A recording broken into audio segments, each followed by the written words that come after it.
Lórí ọ̀rọ̀ Bobrisky, ilé ìgbìmọ̀ aṣojú-ṣòfin ti pàṣẹ pé kí iṣẹ́ ìwádìí tó lóòrín wáyé lórí ẹ̀sùn tí Very Dark Man fi kan àjọ EFCC àti àjọ tó ń mójútó ọgbà àtúnṣe lórílẹ̀‐èdè yìí, ìyẹn Nigerian Correctional Service.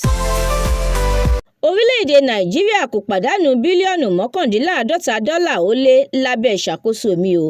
Goodluck Jonathan ló dá Emir Sanusi lóhùn bẹ́ẹ̀. Agbẹjọ́rò Diddy ti ṣàlàyé ìdí tí wọ́n fi rí àwọn ike òróró ìpara ìkókó nínú ilé Diddy.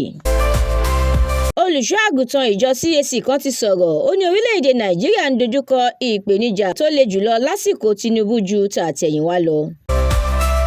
Ààrẹ Tinubu gba àlejò gómìnà àṣẹ̀ṣẹ̀dìbòyàn ní ìpínlẹ̀ Edo ìyẹn Monday Ọ̀pẹ́bọlò ní ilé ìjọba àpapọ̀ l'Àbújá. Ìjọba àpapọ̀ ti bẹ̀rẹ̀ sísan owó oṣù òṣìṣẹ́ tó kéré jùlọ fún àwọn òṣìṣẹ́ ìjọba. Mílíọ̀nù 5 dirham ni Yahaya Bello lò láti fi ra dúkìá ní Dubai, àjọ EFCC ló fi àṣírí yìí léde bẹ́ẹ̀. Ilé-ẹjọ́ gíga ní ìpínlẹ̀ Kwara ti dájọ́ ikú fún àwọn adigunjalè tó já báǹkì lólè nílùú Ọ̀fà.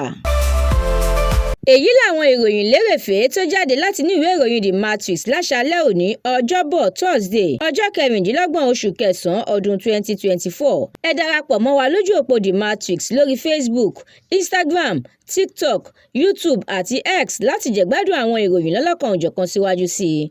Àdúrà mọ́mi Balógun ló ṣe òǹgbùfọ̀ ìròyìn yìí. Ẹniọlá Sálíù lórúkọ mi.